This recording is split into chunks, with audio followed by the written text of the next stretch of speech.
पढ़िए 2017 वाला सब में क्या बोला। Shri Gautam Pal is the owner of 2 houses in Kolkata.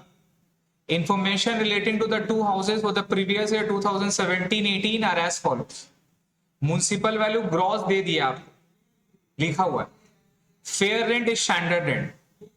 House 1 let out है, और दोनों हाउस कहां पर है? दोनों हाउस कहां पर है? कोलकाता में है, ठीक है। तो सर म्युनिसिपल वैल्यू ग्रॉस दे दिया 3 लाख, तो नेट म्युनिसिपल वैल्यू कितना होगा इसका? 90%।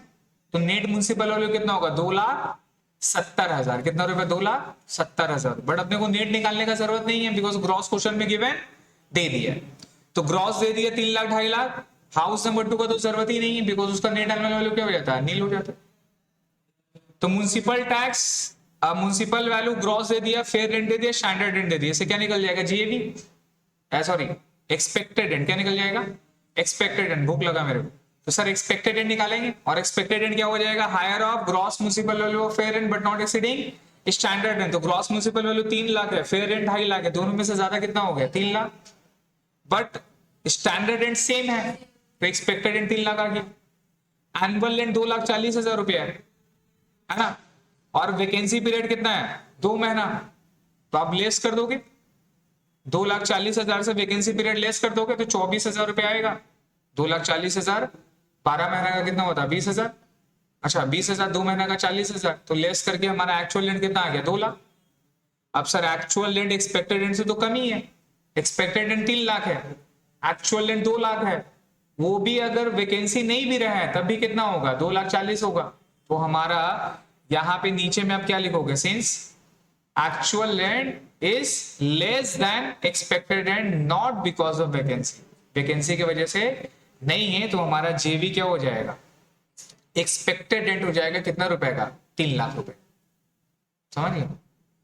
फिर लेस क्या करेंगे उसे? म्युनिसिपल टैक्स नीचे में देखिए बोल दिया 27,000 में से 8,100 टेनेंट दिया, वो लेस होगा क्या? लेस कर देंगे उसको, 8,100 को लेस करके जो भी बचा वो हमारा म्युनिसिपल टैक्स लेस करके क्या आ गया? Net annual value. उससे फिर लेस क्या करते हैं? स्टैंडर्ड डिडक्शन 30%, और इंटरेस्ट और लोन कितना रुपया दे दिया बताइए? 45,000 रुपए, ये लेस कर देंगे। हाउस नंबर 1 हो गया दिमाग में। हाउस नंबर 2 का नेट एनुअल वैल्यू क्या हो जाएगा? नील, और उससे केवल लेस क्या होता है? इंटरेस्ट और लोन कितना रुपया? 75,000। और किस पर्पस के लिए था? कंस्ट्रक्शन। तो कंस्ट्रक्शन का मैक्सिमम लिमिट क्या है? 2 लाख। 70,000 75,000 ही पूरा लेस हो जाएगा। अगर ये लिखा रहता फॉर रिपेयर एंड मेंटेनेंस, क्या लिखा रहता? तो उसके लिए सेल्फ ऑक्युपाइड का लिमिट क्या है? 30,000। कितना लिमिट है? तो यहां लिखा कंस्ट्रक्शन, तो पूरा का पूरा लेस। तो क्या कर देंगे सर? दोनों इनकम को ऐड कर देंगे, 75,000 लेस हो जाएगा उससे, तो हमारा इनकम फ्रॉम हाउस प्रॉपर्टी निकल जाएगा। बनाना पड़ेगा या बन जाएगा? जो लोग वीडियो देख रहे हैं मैसेज कर दीजिएगा, अगर ये नहीं बनेगा तो बता दीजिएगा, इसका सॉल्यूशन भेज देंगे। या जो लोग ऑलरेडी बना चुका है उसका मेरा आंसर मेरे पास हो जाएगा, आप लोगों के साथ शेयर कर देंगे। 2 ऑप्शन है, या बनाओ, बना के मुझे व्हाट्सअप कर दो ना, ठीक है, या फिर लिंक वगैरह कहीं पर भी डाल देना, इन्फॉर्म कर देना, चेक करा लेना, ठीक है। दूसरा वाला पढ़ो, यहाँ पर क्या लिखा हुआ और में, state the deduction available under section 24B of the income tax act. अब आपको बोला डिडक्शन बताओ 24B का, तो बी का क्या है सर? इंटरेस्ट ऑन लोन है। क्या बोला? Excluding interest for pre construction period मेरे को नहीं बताना। Annual value of self occupied residential house का बताना है in respect of money borrowed का। तो भाई इसका फंडा क्या था? अगर इंटरेस्ट ऑन लोन यूज हो रहा है सेल्फ ऑक्युपाइड पर्पस के लिए, अगर कंस्ट्रक्शन का पर्पस है तो मैक्सिमम लिमिट क्या है? 2 लाख, और other than construction erection purpose है तो मैक्सिमम लिमिट क्या है? 30,000। यही लिखना है, यही लिखिए। अब इसको अंग्रेजी में कैसे लिखेंगे? दैट्स कॉल्ड अंग्रेजी, जो कि ले लेगा। जिसका अंग्रेजी हार्ड है आंसर अच्छा होगा, जिसका अंग्रेजी हार्ड नहीं है तो भाई साहब भूल जाओ। नेक्स्ट में बी नंबर पे, net annual value of the let house is ₹3 lakh. देखिए नेट एनुअल वैल्यू दे दिया, क्या दे दिया? 3 लाख। इंटरेस्ट और loan taken for construction of the house paid during the year 2,50,000, है ना। और क्या बोला है? Calculate income from late out house. कौन सा हाउस है ये हाउस कौन सा है? लेट आउट है, अंडरलाइन करेगा उस वर्ड को। मेरा हाउस कौन सा है? लेट आउट है, लेट आउट। तो हमको बताइएगा जब लेट आउट वाला मेरा हाउस प्रॉपर्टी रहेगा उसके लिए कोई लिमिट है क्या? हाँ, लेट आउट वाला हाउस का कोई लिमिट है क्या? उसके लिए कोई लिमिट नहीं है। तो यहाँ पे लेट आउट वाला हाउस का इंटरेस्ट ऑन लोन का कोई लिमिट नहीं है, तो क्या हो जाएगा? पूरा का पूरा लेस हो जाएगा। तो आप क्वेश्चन में से क्या बैठाओगे? Calculate income from house property, वहां पर लिखना हाउस, ब्रैकेट में क्या हो जाएगा? लेट आउट, और वहां पर क्या नेट एनुअल वैल्यू क्या लिखोगे आप? 3 लाख। नेट एनुअल वैल्यू क्या है? 3 लाख दिया हुआ, तो आपको पूरा नहीं बनाना है, सिर्फ नेट एनुअल वैल्यू का बाद वाला पॉइंट बनाना। तो नेट एनुअल वैल्यू क्या लिखोगे? 3 लाख, और लेस में फिर क्या लिखोगे आप? स्टैंडर्ड डिडक्शन आएगा ना, स्टैंडर्ड डिडक्शन 30% किसका? 3 लाख का 90,000, और लेस में आप क्या लिखोगे? इंटरेस्ट ऑन लोन, और इंटरेस्ट ऑन लोन क्या 2 लाख अलाउड होगा? 2,50,000 होगा, बिकॉज ये हाउस किस पर्पस के लिए? लेट आउट के। खत्म, नहीं बन जाएगा। सी नंबर में आओ, देखो क्या बोला हुआ। Shri Ravi Roy is the owner of 2 houses, compute net annual value निकालना है सर। क्या निकालना है? नेट एनुअल वैल्यू निकालना of the house property, assessment year 18-19 का। फर्स्ट हाउस, सेकेंड हाउस, नहीं बन जाएगा वाला सब। Municipal value, fair rent, standard rent, municipal tax, annual rent और म्युनिसिपल टैक्स। वैकेंसी दिया है नहीं है तो और इजी, तो अपने लोग माइंड में करते हैं सर। फर्स्ट हाउस का बताओ एक्सपेक्टेड रेंट क्या होगा? Higher of gross municipal value of fair rent but not exceeding standard rent. तो हमको बताइए 40, 45, 45, 45 और 37, तो यहाँ एक्सपेक्टेड रेंट क्या हो गया? 37, 29, 39, 39, 39, 41, 39, तो यहाँ एक्सपेक्टेड रेंट क्या हो गया? 39। अब जीएवी क्या है? एक्सपेक्टेड रेंट और annual rent whichever is higher, vacancy तो है ही नहीं है, तो जीवी यहाँ कितना बन गया? 41, और यहाँ पे जीवी क्या होगा? Whichever is higher, which is 39, समझ गया? तो जेवी हमारा 41, वहां 39, म्युनिसिपल टैक्स 3,000 लेस कर दिए, उससे 2,500 लेस कर दिए, तो हमारा नेट एनुअल वैल्यू आ गया ना? नहीं आया? नहीं बन जाएगा, नहीं बन जाएगा जी, खत्म।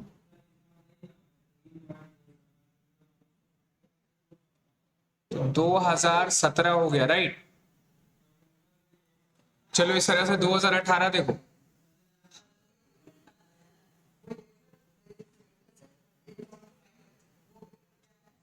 तो मेरे हिसाब से ना ये जो एक जो क्वेश्चन है ना फर्स्ट वाला, यही वाला ही कर लेने से आपका काम चल जाएगा। इसमें एक ही तरह का है, एक देता है भाई साहब सेल्फ ऑक्युपाइड, और दूसरा क्या है? Let out. टेनेंट रेसिडेंट का मतलब क्या होता है? Let out. यहां पर लिखो लेट आउट। टेनेंट रेसिडेंट का मतलब क्या हो रहा? Let out. ये मेरा लेट आउट है सर। तो क्या लिखा? Shri Nirmal Bose is the owner of 2 houses in Kolkata. Information relating to the 2 houses for the previous year 2017-18 as follows. अब ये क्वेश्चन बड़ा कॉन्ट्राडिक्ट है, बोल रहा है कि 2 हाउसेस ओनर है कोलकाता का, एक लिख रहा फिर नीचे में कोलकाता, दूसरा लिख रहा दिल्ली। तो 2 हाउस मेरा कलकत्ता में कैसे होगा? छोड़ो, एक हाउस कोलकाता में, एक हाउस कहाँ है? दिल्ली में। Actual rent receive, Kolkata house का कोई रेंट होगा क्या सेल्फ का? नहीं। तो यहां तो नेट एनुअल वैल्यू नील, नेट एनुअल वैल्यू क्या हो जाएगा? नील, और इससे लेस क्या होगा? ये इससे बताओ ना, यहाँ पे ये जो पूरा है, ये जो पूरा है यहाँ, तो ये सब तो कुछ करना नहीं है, इसका नेट एनुअल वैल्यू क्या हो जाएगा? नील हो जाएगा, 0। और इससे लेस क्या करते हैं अपने लोग? सिर्फ इंटरेस्ट लेस करेंगे, है ना?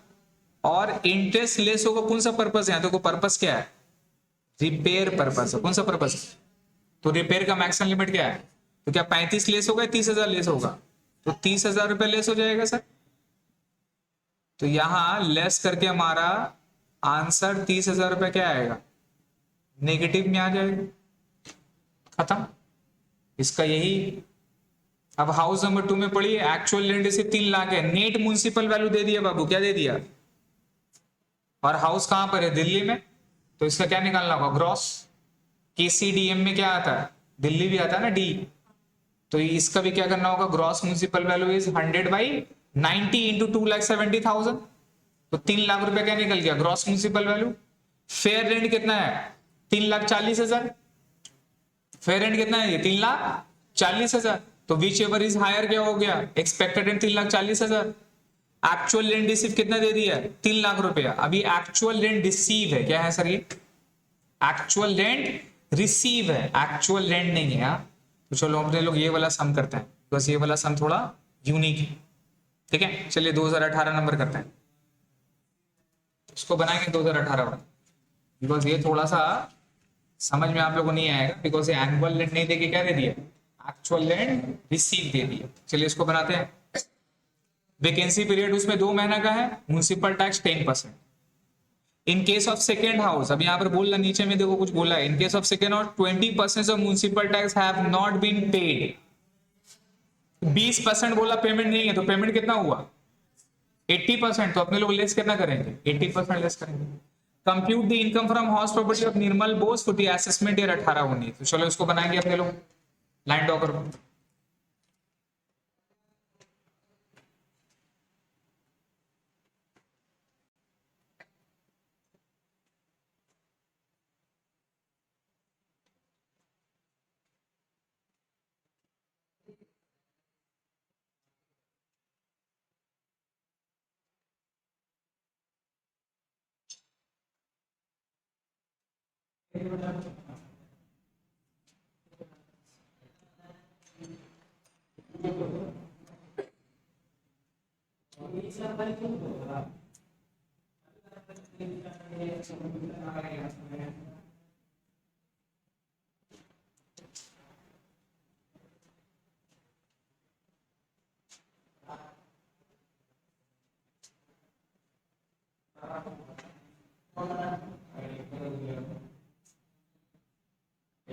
HS 2018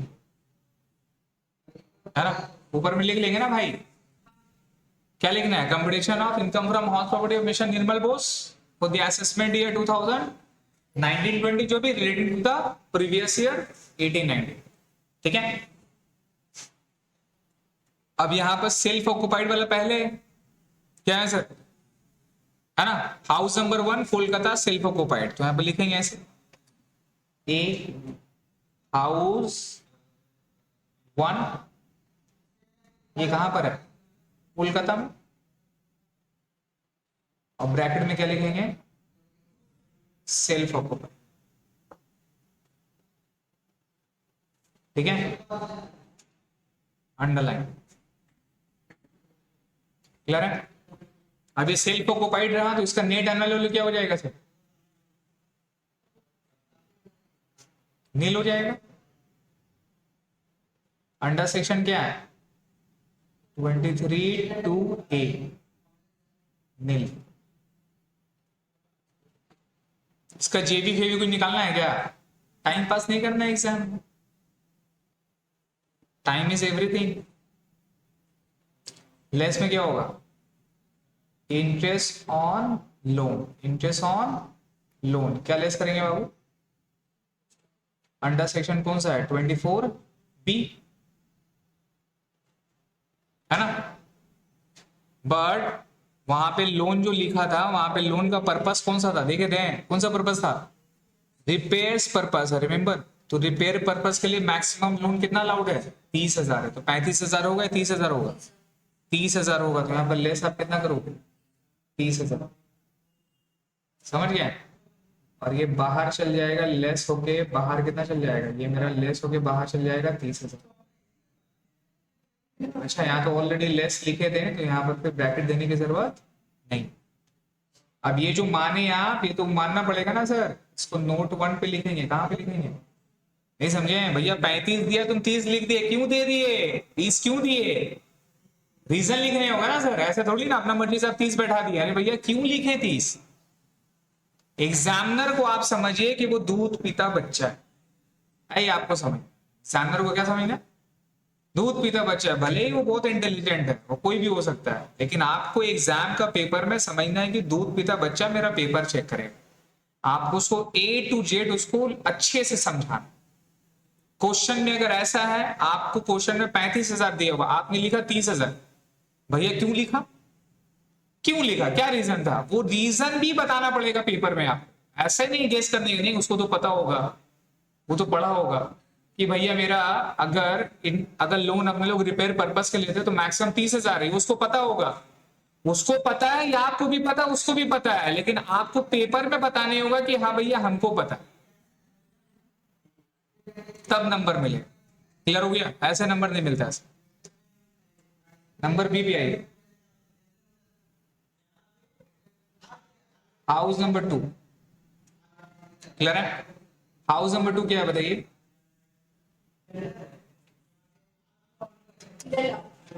let out sir. ये कहाँ, दिल्ली पे था ना?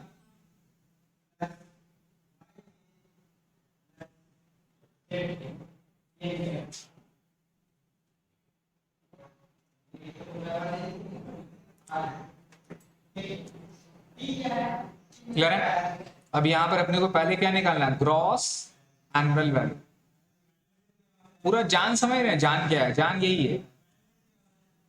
इसको निकालेंगे नोट नंबर 2 पे, है ना सर? जल्दी से नोट बनाए। तो सबसे पहले सर वर्किंग नोट में तो पहले ऊपर वाला का एक लाइन लिखना है। क्या लिखना है? लाइन लिखना है। Since since loan has been utilized for repair purpose, for repair purpose of house 1, of house 1.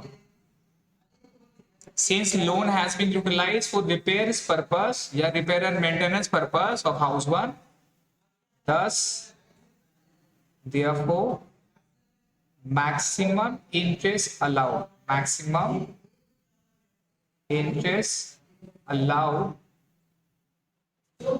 interest on loan, interest on loan allowed rupees 30,000, rupees 30,000 ये लिखना पड़ेगा सर आप।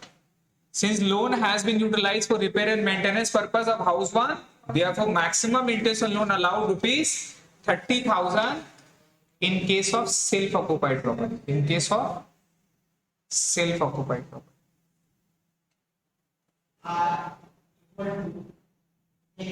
ठीक है?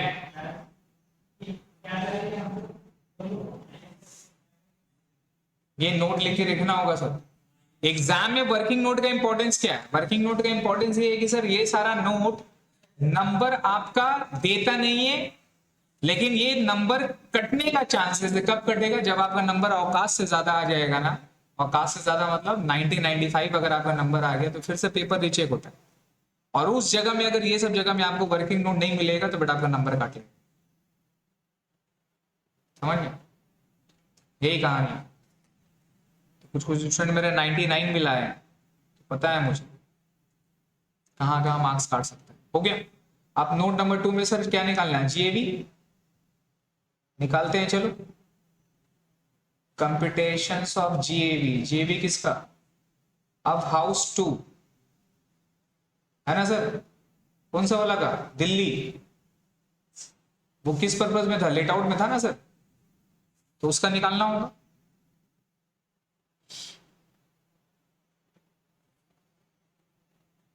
अमाउंट रुपीस, अमाउंट रुपीस निकालो। Check करो, देखो क्या है। एनुअल रेंट रिसीव है, उसको बाद में करते हैं। पहले नेट से चलते हैं। Net municipal value, fair rent, expected, जो हमारा पैटर्न है उसी पैटर्न को फॉलो करना है। तो पहले आप क्या करोगे? देखोगे net municipal value number 1। Net municipal value कितना रुपया बेटा? 2,70,000। नेट म्युनिसिपल वैल्यू 2,70,000 है। अपने को क्या निकालना है? Gross municipal value. Since house कहां पर है? दिल्ली में ना सर? तो gross municipal value equal to क्या होगा? ए इंटू 100/90, है ना सर? कितना हो गया? 3 लाख रुपए। तो gross municipal value is equal to 3 lakh रुपए सर।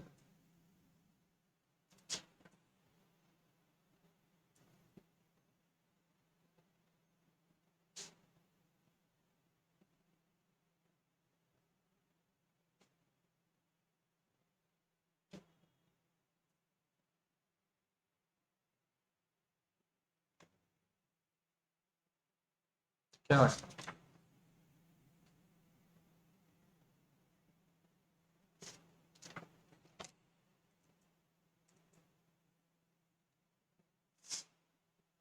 लो अटक गया।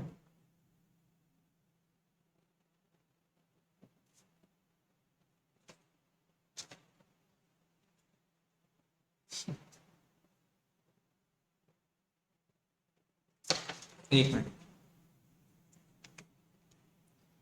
टेक्नोलॉजी का यही सब है सर, सॉफ्टवेयर है, कभी भी कुछ भी हो सकता है, समझ रहे हैं? सॉफ्टवेयर का यही सबसे प्रॉब्लमेटिक चीज है।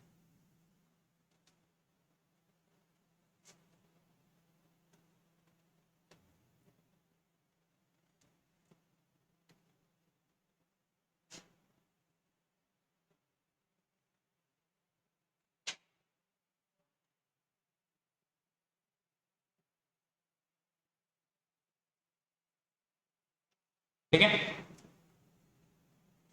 ग्रॉस म्युनिसिपल वैल्यू हो गया। अब आपको क्या दिया क्वेश्चन में? फेयर रेंट दिया हुआ ना, फेयर रेंट दिया हुआ। तो देखिए कितना रुपए फेयर रेंट है, 4 लाख रुपए। Fair rent 4 lakh. Standard rent दिया हुआ था क्या? स्टैंडर्ड रेंट दिया हुआ है, तो हमारा एक्सपेक्टेड रेंट निकल जाएगा। क्या होगा बताओ expected rent? Higher of gross municipal value, that is B, और fair rent which is C. कितना हो गया जी? 4 लाख रुपए। अब निकालना है एक्चुअल रेंट। खत्म, पढ़ो। अब वहां पर देखो वैकेंसी पीरियड कितना लिखा हुआ है, 2 महीना, और एक्चुअल रेंट कितना है, 3 लाख। अब हमको बताओ ये जो 3 लाख जो मेरा एक्चुअल रेंट रिसीव है, यहां पर वर्ड क्या लिखा हुआ है, रिसीव्ड है, ये कितना महीना का है? 12 महीना का कैसे हुआ? अगर एनुअल रेंट बोलते हैं, यहां पर वर्ड है, वर्ड का खिला है, टैक्स इंपॉर्टेंट वर्ड से। एनुअल रेंट अगर बोलता तब 12 महीना का होता, और अगर वैकेंसी 0 बोल देता है, वैकेंसी होते ही नहीं तो क्या एज्यूम कर लेते, 12 महीना। बट यहाँ वैकेंसी कितना महीना का? 10 महीना का। तो 12 महीना से में से 2 महीना वैकेंसी रहा, तो भाई साहब रेंट कितना महीना का मिलेगा? तो ये 12 महीना का है, 10 महीना का है? 10 महीना का है। तो 3 लाख 10 महीना का हुआ, तो 1 महीना का कितना हुआ? 30,000। कितना रुपया? 30,000 रुपया। तो 12 महीना का कितना होगा? 3,60,000। समझ में आया? तो यहाँ पे जब आप लिखने के लिए जाओगे, यहाँ पर अपने लोग क्या लिखते हैं, रेंट फॉर 12 मंथ। रिमेंबर क्या लिखते हैं, रेंट फॉर 12 मंथ। 12 महीना का अपने लोग सर रेंट लिखते हैं, रेंट फॉर 12 मंथ, राइट। तो 12 महीना का अपने लोग रेंट लिखते हैं। तो जब 12 महीना का रेंट लिखेंगे तो यहाँ पर रेंट कैसे निकालेंगे? ये 3 लाख डिवाइडेड बाय कितना कर देंगे, 10, डिवाइडेड बाय 10 इंटू कितना हो जाएगा, 12। समझ में आया? बिकॉज ये मेरा 12 महीना का रेंट है। कितना महीना का रेंट है? तो 12 महीना का रेंट निकालो, कितना हो रहा है, 3,60,000। ठीक है, अब इससे लेस क्या कर देंगे, loss due to vacancy, loss due to vacancy. तो लॉस कितना हो जाएगा सर, 1 महीना का रेंट मेरा 30,000 था, तो 2 महीना का मेरा कितना हो गया, 60,000। तो मेरा इवेंचुअली एक्चुअल रेंट रिसीव कितना है, 3 लाख रुपए ही है। कितना है? तो एफ में अपने लोग लिखेंगे एक्चुअल रेंट रिसीव। ठीक है, तो इस तरह से अपने लोग को निकालना है। ये निकाले क्यों, इसलिए बिकॉज चेक करने के लिए भैया वैकेंसी की वजह से नुकसान हो रहा है या नहीं हो रहा है, इसलिए अपने लोग को ऐसे दिखाना। आप डायरेक्टली 3 लाख भी लिख सकते रहे, बट उससे आपको पता नहीं चलता है भैया वैकेंसी की वजह से हो रहा है कि नहीं, तो आपको लिखना पड़ेगा। हो गया। अब आपको कंपेयर करना है इससे,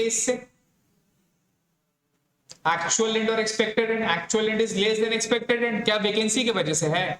अगर वैकेंसी नहीं रहता तब भी तो कम था, तो वैकेंसी की वजह से नहीं है, तो देखो जेबी क्या हो जाएगा, एक्सपेक्टेड रेंट में क्या लिखेंगे, since actual rent is less than, actual rent which is F is less than expected rent, is less than expected rent, actual rent is less than expected rent, which is what, D, not because of vacancy, not only because of vacancy, not only because of vacancy, not only because of vacancy, therefore JV is what? JV is expected rent, और expected rent कितना रुपया? 4 lakh. Since actual rent is less than expected rent, not only because of vacancy, since actual rent is less than the expected rent, not only because of vacancy, therefore JV is what?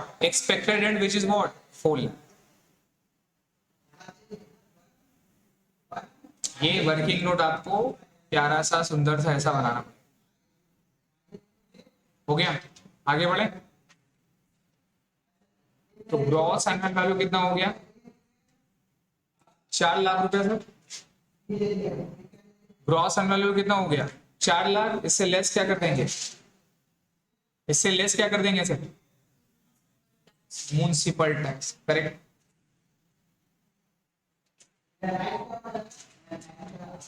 Municipal tax less कर दीजिए. कितना होगा?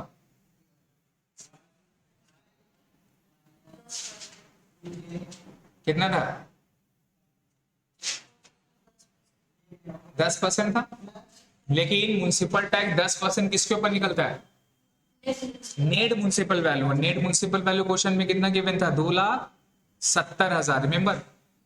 तो 2,70,000 का 10%, मगर 20% वो मेरा पैसा नहीं दिया था. रिमेंबर ये वाला लाइन. तो फिर इंटू कितना करेंगे? 80%. इंटू कितना करेंगे? मतलब जब आप निकालोगे तो यहां पर क्या हो जाएगा? 2,70,000 है ना सर. उसका कितना परसेंट? 10%. पहले तो ये नेट म्युनिसिपल वैल्यू पे निकलता है, उसका 10% निकाल दिया. क्या पूरा दिया है? 20% नहीं दिया तो कितना परसेंट दिया? इंटू 80%. यही क्वेश्चन को अनोखा बना. ठीक है. तो याद रखिएगा, municipal tax computed on net municipal value on payment basis, है ना. तो इसका भी एक आप वर्किंग नोट बैठा सकते हैं. अगर आपको नोट लिखने का दिले तो नोट में क्या लिखेंगे? Since municipal tax would be allowed on payment basis and calculated on net municipal value. क्या लिखेंगे? आप लिख लो वहां पर. नोट नंबर 3 बनाओ. हाँ वो लिखो. Municipal tax would be allowed on payment basis. Municipal tax would be allowed on payment basis. Would be allowed on payment basis and calculated on net municipal value. And calculated on net municipal value. Municipal tax would be allowed on payment basis and calculated on net municipal value. Calculated on net municipal value. ठीक है sir. कितना हो जाएगा?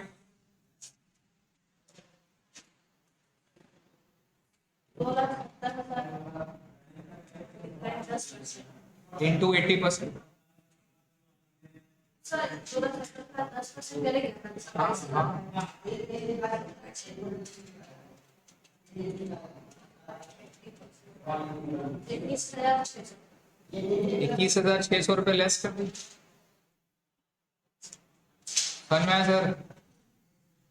तो ये 3 page 2 page का सम होता है. कितना आ रहा लेस करके? लेस करके बताओ. नेट एनुअल वैल्यू आ गया.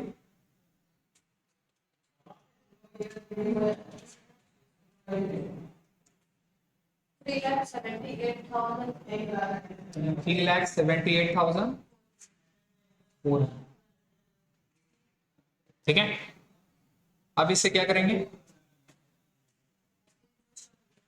अब इससे लेस करेंगे डिडक्शन,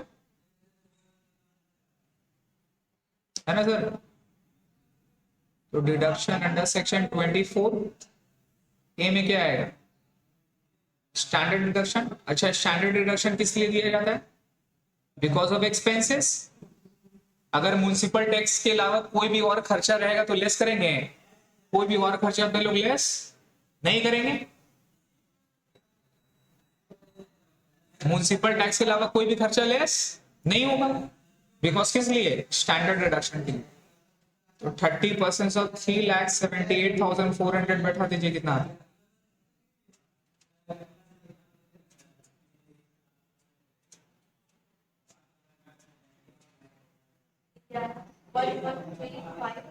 1135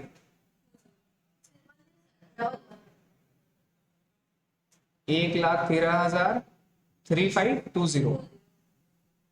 और बी में क्या लेस हो जाएगा? इंटरेस्ट ऑन लोन, है ना। और इंटरेस्ट ऑन लोन कौन सा पर्पस है वहां चेक करो, कितना था? 80,000 लेस होगा।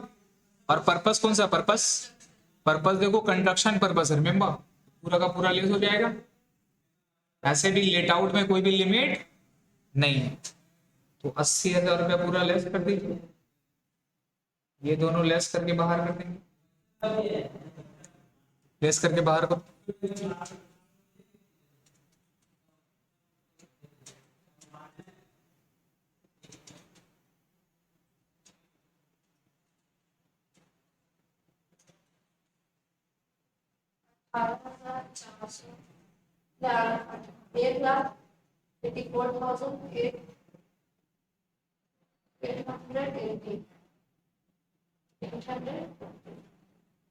ठीक है, अब इसे ये जो ऊपर वाला 30,000 क्या हो जाएगा? लेस हो जाएगा। ऊपर वाला 30,000 रुपया लेस करके 1,54,880। ये क्या हो गया बताओ? ये मेरा हो जाएगा income from house property.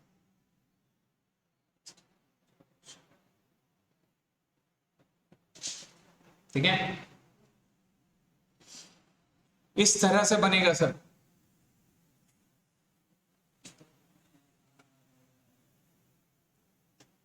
Clear हो गया? बोलिए, अब बन जाएगा तो सब आ जाओ सर। और पे आओ, देखो और क्या बोला, पढ़ो।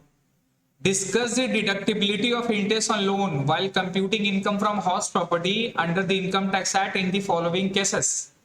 लोन टेकन बाय मॉर्गेजिंग, क्या लिखा है? Loan taken by mortgaging self residential house utilize for education of child. हमको बताइए लेस होगा कि नहीं होगा? लोन लिया है किस लिए? कंस्ट्रक्शन करने के लिए, लेकिन बेटा वो क्या किया है? कौन सा पर्पस कर रहा है वो? एजुकेशन और चाइल्ड। वो पैसा को बेटा यूज कर लिया अपना बच्चा को पढ़ाने के लिए, उससे बेटर पर्पस में यूज किया है, लेकिन क्या रेसिडेंशियल पर्पस के लिए है? तो डिडक्शन मिलेगा। डिडक्शन केवल दो ही चीज के लिए मिलता है, अगर लोन यूज किया है कंस्ट्रक्शन इरेक्शन पर्पस के लिए, या फिर वो यूज कर रहा है रिपेयर एंड मेंटेनेंस के लिए। बट ये दोनों ही नहीं कर रहा, तो लेस होगा। ये अलाउड होगा क्या? अलाउड नहीं। दूसरा क्या? Loan taken by mortgaging the self residential house for repair that house. क्या कर रहा है? उस हाउस को रिपेयर कर रहा है। और ये रेसिडेंशियल हाउस है, क्या है? सेल्फ रेसिडेंशियल, मतलब सेल्फ का मतलब क्या हो गया? खुद रह रहा है। तो भैया रिपेयर पर्पस के लिए तो मैक्सिमम लिमिट कितना है? 30,000। यही आपको बैठा है। अब लेकिन लॉ का प्रोविजन थोड़ा अंग्रेजी अच्छा से लिखना होगा, ऐसा नहीं बस 30,000 कुछ नहीं, नील नॉट अलाउड लिखना हो। क्या बोला फिर? पढ़िए बी नंबर। अब ये बी नंबर ना मेरे को काफी अनोखा सम लगा। क्यों? रीजन है, पढ़िए इसका। Shri Kamal Mahapatra is the owner of a let out house. क्या है सर? लेट आउट हाउस का ओनर इन कोलकाता। कहां पे है ओनर? कोलकाता में, right. If during the previous year 17-18 income of house is determined as stated below under the Income Tax Act, then complete the statement. अब ये ना काफी यूनिक सम दिया भाई, मेरे को तो बड़ा मजा आया ये वाला सम को देख के, बिकॉज ये सम में क्वेश्चन मार्क है, आपको जस्ट फिगर निकालना। ये बना हुआ सम है, आपको कुछ छेड़ना नहीं, आपको बस जहां जहां क्वेश्चन मांगे वहां पे फिगर निकाल, नहीं निकालना। क्लियर है? करें अपने लोग। तो क्वेश्चन में आपको 2,45,000 आपको गिवन दे दिया सर, अपने को निकालना है सर। कैसे निकालेंगे? चलिए, तो सबसे पहला बात ऊपर में देखिए क्या लिखा हुआ, रीजनेबल एक्सपेक्टेड रेंट। यहाँ क्वेश्चन में गिवन दे दिया, क्या बोला है? Higher of gross municipal value and fair rent subject to the maximum of standard rent. तो सर ये हमारा रीजनेबल एक्सपेक्टेड रेंट ये तो निकल जाएगा स्टेप नंबर 1 में। और कैसे निकलेगा बताओ? 2,60,000, 3,00,000, 3,40,000। तो 2,60,000 और 3 लाख, इससे ज्यादा कितना हो गया 3 लाख, बट 3 लाख 3,40,000, तो 3 लाख, तो हमारा जेवी कितना हो जाएगा 3 लाख, वहां पे बैठा दीजिए, जेवी बोल रहा हूं। एक्सपेक्टेड एंड कितना हो जाएगा, ये आ गया 3 लाख रुपया। कोई प्रॉब्लम? रेंट रिसीव क्वेश्चन में गिवन है क्या? रेंट रिसीव क्वेश्चन में गिवन है, हमको बताइए। गिवन नहीं है तो जेबी भी पता चल पाएगा।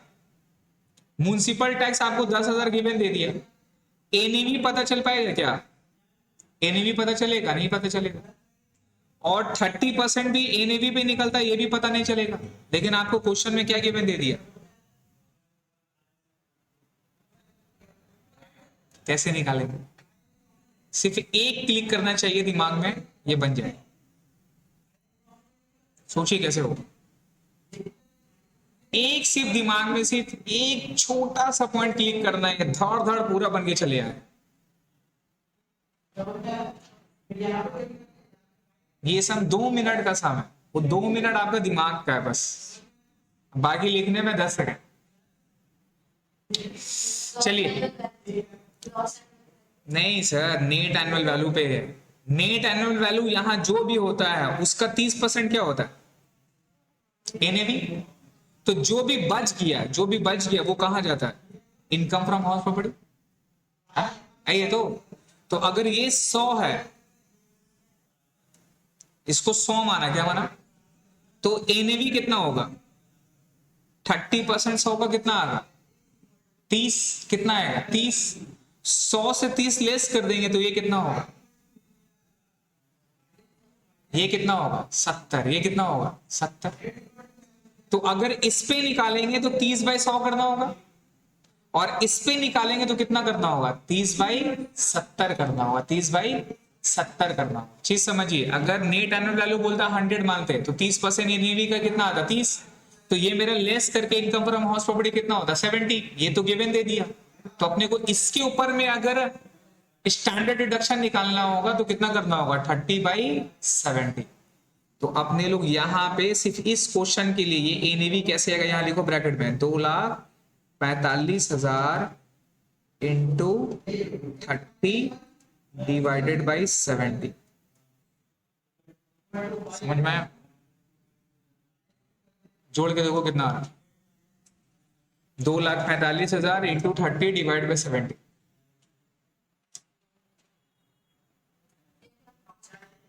कितना आ गया? तो मेरा स्टैंडर्ड डिडक्शन कितना हो गया 1,05,000। निकल गया, निकल गया। तो 2,45,000 ये है, और 1,45,000 1,05,000 लेस किया हुआ है, तो ऐड बैक करेंगे, ये 70 30 क्या हो जाएगा 100 हो जाएगा ना सर। तो 2,45,000 प्लस 1,05,000 ऐड करो, कितना हो रहा 1,05,000 ऐड करो, कितना हो गया 3,50,000 रुपया। तो 3,50,000 रुपया ये मेरा क्या निकल गया नेट एनुअल वैल्यू। क्या निकल गया, उल्टा करना होगा ना। अरे 100 से 20 लेस किया तो 80 आया, तो 80 से 20 100 ऐड कर देंगे तो कितना, 80 से 20 ऐड कर देंगे तो कितना हो जाएगा 100। वही तो करना आपको। तो 3,50,000 होगी। अब 3,50,000 में 10,000 म्युनिसिपल टैक्स लेस किया हुआ है, तो ऐड कर देंगे तो हमारा जेवी कितना आ गया 3,60,000 आ गया। कितना आ गया 3,60,000। ये कैसे निकलेगा, और जेवी का फॉर्मूला क्या होता है, हायर ऑफ एक्सपेक्टेड रेंट और एक्चुअल रेंट। तो एक्सपेक्टेड रेंट तो भाई साहब 3 लाख है, जेवी 3,60,000 है, तो इसका मतलब ये कितना होगा, ये 3,60,000 होगा, तभी तो जेवी 3,60,000 आया, नहीं तो 3 लाख आना चाहिए ना। तो वो एक्चुअल रेंट रिसीव कितना है 3,60,000 है। अब पूरा क्वेश्चन को ऊपर से देखिए सही हो रहा कि नहीं हो रहा। 2,60,000 3 lakh 3 lakh 3 lakh 3,40,000 3 lakh, actual rent receive 3,60,000 है, तो whichever is higher 3,60,000। 10,000 less कर दिए तो इन्हें भी 3,05,000 कितना 3,50,000, 30% 1,05,000 आ गया, लेस करके हमारा हाउस प्रॉपर्टी कितना होगा। सिर्फ आपको ध्यान कहाँ देना था, यहाँ पर, ये आपको समझना था। ये तो गिवन था, वो तो गिवन दिया था, तभी तो आप निकाल। हो गया, बैठा लीजिए ना उसमें। हो गया सर। तो सर आपका हाउस प्रॉपर्टी मेरे हिसाब से पूरा कंप्लीट हो गया, और अपने को कुछ बताना नहीं है। कैप गेन ऑलरेडी कंप्लीट हो गया था, आपका कॉस्ट और टैक्स दोनों कंप्लीट हो गया, ठीक है।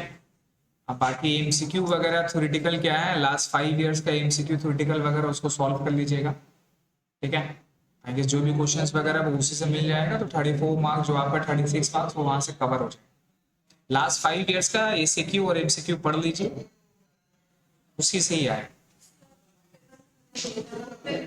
पेपर में नहीं मिल तो जाएगा आपको, चलो वो अरेंज करके हम दे देते हैं, अरेंज करके दे देंगे, कोशिश करेंगे इसी वीक के अंदर में दे दें, ठीक है सर। ठीक, चलिए सर, थैंक यू।